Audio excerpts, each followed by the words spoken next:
Here we have individuals who are religious fundamentalists, religious fanatics, and this is the expression, RT-PCR, real-time PCR expression of the VMAT2 gene.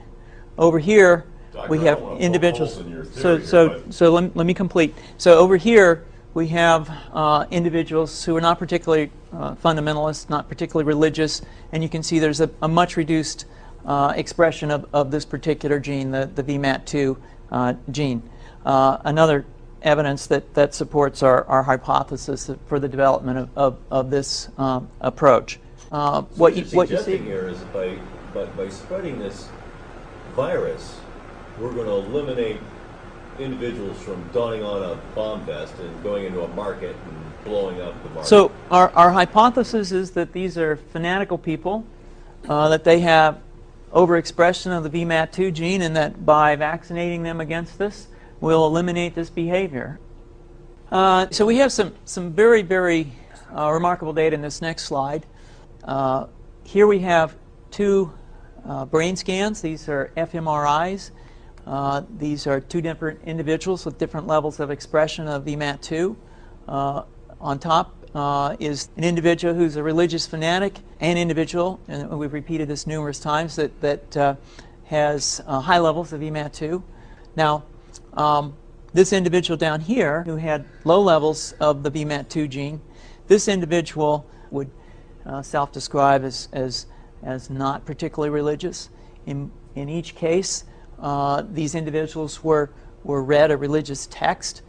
This individual lit up the right middle frontal gyrus, shown here, and that's a part of the brain that's associated with theory of mind. It's a part of the brain that has to do with intents and beliefs and desires. In marked contrast, here's an individual who would not particularly self-describe as religious, and when they're read a religious text, what you see is that this part of the brain called the anterior insula lights up. This is a part of the brain that's associated with disgust or displeasure on hearing something. So you're suggesting I take a CT scan with me when I'm evaluating people to determine whether I put a bullet in their head?